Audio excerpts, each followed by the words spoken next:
بسم اللہ الرحمن الرحیم۔ अब्बा का इंतकाल हुआ तो अम्मा कुछ दिनों बाद ही ढेर सारे पैसे लेकर घर से बाहर चली जाती। कहती मज़ार पर तेरे अब्बा की नियाज दिलाने गई थी। मैं सुनकर हैरान हो जाती क्योंकि मेरी माँ तो नियाज नज़र को मानती नहीं थी और शक भी होने लगा कि जब अम्मा वापस आती तो कपड़ों पर कीचड़ लगा होता। मैं समझ गई कि दाल में कुछ काला है और एक दिन अम्मा का पीछा करने लगी तो हैरान हो गई।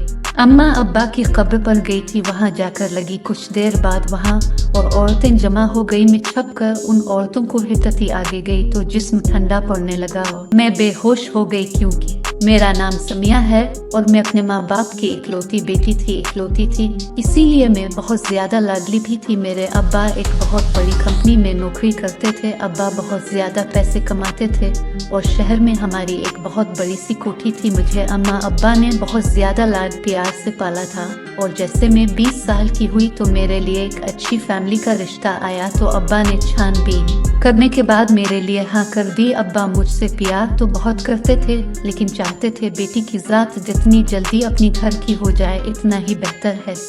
20 साल की उम्र में ही मेरी शादी हो गई थी। मेरे शौहर का कपड़े का अपना कारोबार था। मुझसे शादी करने के 2 माह बाद मेरे शौहर को कारोबार में नुकसान होने लगा था जिसका कसूरवार मेरी सास ने ठहराना शुरू कर दिया था क्योंकि इनके मुताबिक मर्द की किस्मत में दौलत औरत के नसीब से आती है और मेरा नसीब ही खराब था। मेरे नसीब में दौलत नहीं लिखी थी, इसलिए जो थी वो भी मेरे आने के बाद उनके बेटे से चली गई। मेरे माँ बाप ने कभी मुझे तेज नजर से देखा तक नहीं था और ससुराल में सास मुझे हर वक्त बातें सुनाया करती थी। मुझे बर्दाश्त की आदत नहीं थी, इसलिए वो मुझे एक सुनाती तो आगे से मैं 10 सुना दिया करती थी, जिस नतीजा ये निकला कि मेरी सास ने मेरे शौहर से मेरी शिकायत कर दी। मेरा शौहर कानों का कच्चा इंसान था, वो सिर्फ माँ की बात सुनने वाला था, तो उसने मुझे 2 थप्पड़ मारने के बाद मेरे मैके छोड़ दिया था और साफ अल्फाज में कह दिया था कि जब तक अपनी लाडली बेटी को तमीज और तहजीब नहीं सिखाएंगे इसको हमारे घर भेजने की जरूरत नहीं है। इस वक्त में समझी कि शायद अब्बा मेरे शौहर से लड़ेंगे झगड़ेंगे और इससे कहेंगे कि क्यों उनकी लाडली बेटी इस तरह अजियत दी है। लेकिन मेरे अब्बा ने मेरे शौहर से कहा कि वो जल्द ही मुझे समझा बुझा कर भेजेंगे। मैं बहुत ज्यादा हैरान हुई थी लेकिन मेरे अब्बा ने मुझे समझाया कि लड़कियों के लिए जिंदगी हमेशा माँ बाप के घर की तरह फूलों की सेज नहीं बनी रहती, लड़कियों को कांटों पर भी जिंदगी गुजारनी ही पड़ती है। कुछ दिन तक मैं अम्मा अब्बा के घर पर रही तो उन्होंने मुझे बर्दाश्त करना और चुप रहना सिखा दिया था और फिर खुद ही वो मुझे मेरे घर पर आकर छोड़ गए। मैं अब अपने शौहर की और सास की खिदमत करती थी और जो भी वो कहते चुपचाप सुनती हुई एक कोने में पड़ी रहती थी। मेरे शौहर दिन रात एक करके अपने कारोबार को बचाने की कोशिश कर रहे थे लेकिन इनकी बहुत कोशिश के बावजूद भी कारोबार बच न सका और वो दिवालिया हो गए। मेरे शौहर दिवालिया हुए तो उनका दिमाग खराब हो गया। वो अपनी सारी फ्रस्ट्रेशन मुझ पर निकालने लगे थे। उनका गुस्सा और चीखना चिल्लाना तो चलता ही रहता था। एक दिन तशद्दुद भी शुरू हो गया। उन्होंने मुझे बहुत ज्यादा मारा था जिसका नतीजा ये निकला कि मेरे पेट में मौजूद 4 माह का मेरा बच्चा इस दुनिया में आने से पहले ही दुनिया से चला गया। अब्बा और अम्मा को जब मेरी हालत के बारे में पता चला था तो वो आकर मुझे ले गए थे और अब्बा ने मेरे शौहर पर केस कर दिया था क्योंकि मेरे अब्बा एक बड़े और पैसे वाले आदमी थे। सो मेरे शौहर को पुलिस उठा कर ले गई और अब्बा की एक फोन कॉल पर मेरे शौहर का दिमाग पुलिस ने दुरुस्त के रख दिया था। मेरे अब्बा ने अदालत में केस लगवाया और मुझे तलाक दिलवा दी। पहली शादी से तलाक हुई तो मुझे बिल्कुल भी दुख नहीं हुआ था क्योंकि मेरा शौहर एक जाहिल और बेहुदा इंसान था जिसने कभी भी मुझसे झूठे मुंह प्यार से बात तक नहीं की थी। फिर भी मैंने हिम्मत दिखाई और 2 साल तक इस शादी को निभाया था जो कि 2 दिन भी निभाने के काबिल नहीं थी। जिंदगी अब्बा के घर सुकून से गुजर रही थी कि जब मैं 24 साल की हुई तो एक बार फिर अब्बा ने मेरी शादी करवा दी थी।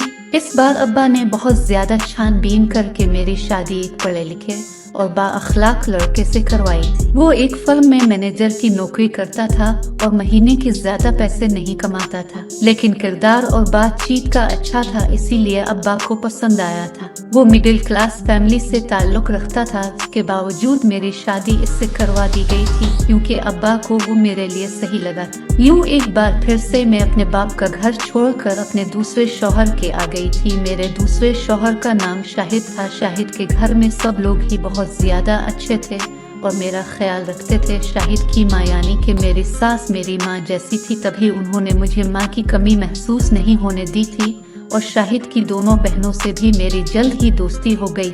शाहिद भी मेरी तरह इकलौता बेटा ही था। उसके वालिद का इंतकाल उसके बचपन में ही हो गया था, जिसके बाद मेरी सास ने अपने दम पर तीनों बच्चों को पाला था। शादी के एक माह शाहिद ने ख्वाहिश जाहिर की कि वो अपना कारोबार करना चाहता है, लेकिन इसके लिए सरमाया नहीं है, तो मैंने अब्बा से बात करके शाहिद को कारोबार के लिए पैसे ले दिए थे। शाहिद ने अपना कारोबार शुरू किया, लेकिन इसका कारोबार कामयाब नहीं हो सका तो वो बुरी तरह दिल बर्दाश्ता हो गया था। ऐसे वक्त में एक बीवी के तौर पर मेरा फर्ज था कि मैं इसका साथ दूं। मैंने अब्बा से कहकर अब्बा के एक दोस्त की कंपनी में शाहिद को अच्छी पोस्ट पर नौकरी दिलवा दी थी, जिसे पाने के शाहिद बहुत ज्यादा खुश था और शाहिद की फैमिली और वो मेरी तारीफें करते नहीं थकते थे। उन्हीं दिनों शाहिद की बहन की शादी तय हुई, लेकिन मेरी सास के पास जहेज देने के लिए बिल्कुल भी पैसे नहीं थे, तो तभी मैंने अब्बा से मदद ली और अपनी नंद की शादी का पूरा खर्चा मैंने अपने जिम्मे ले लिया था और इतने धूमधाम से अपनी नंद की शादी की थी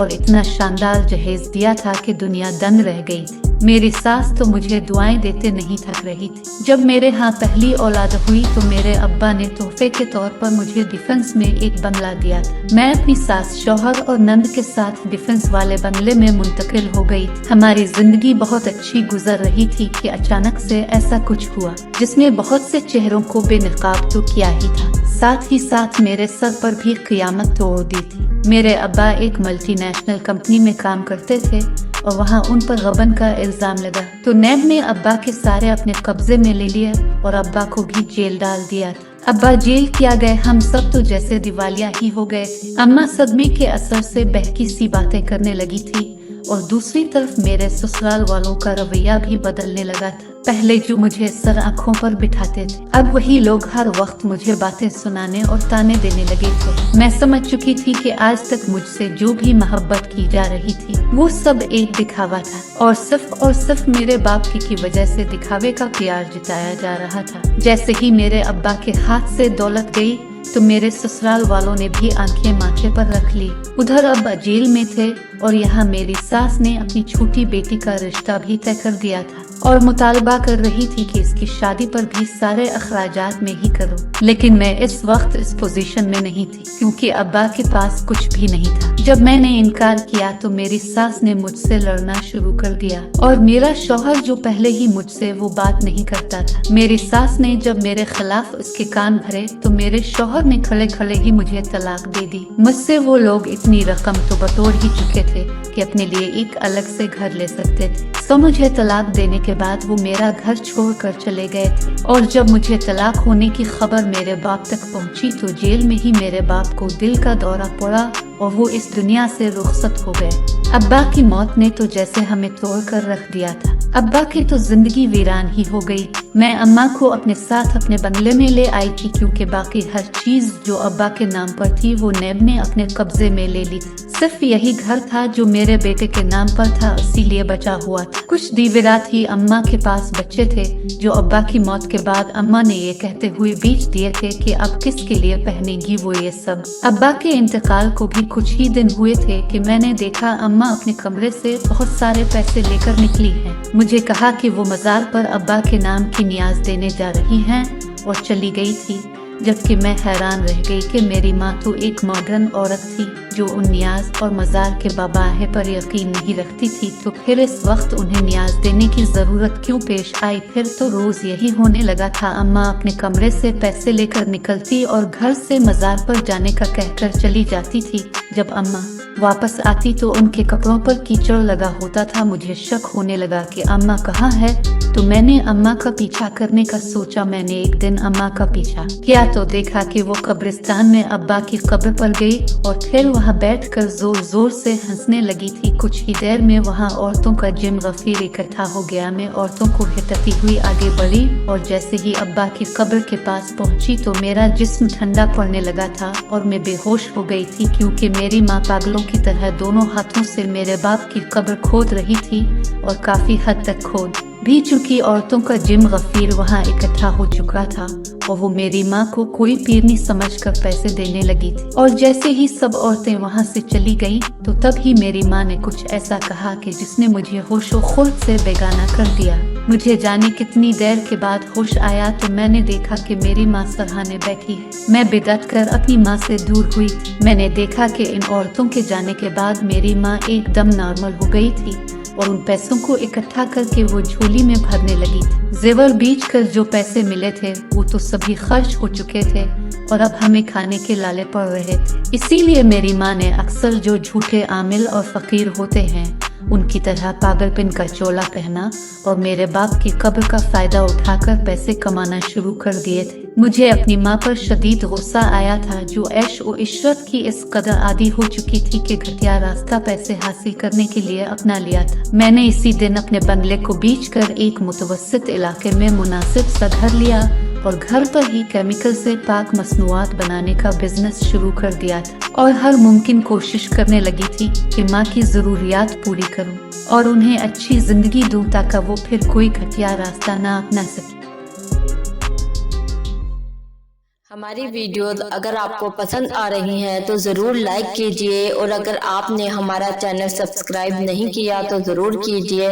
उसके साथ साथ बेल आइकॉन पर भी लाजमी क्लिक कीजिए ताकि हमारी हर आने वाली वीडियो आप तक बर वक्त पहुंच सके। अल्लाह हाफिज।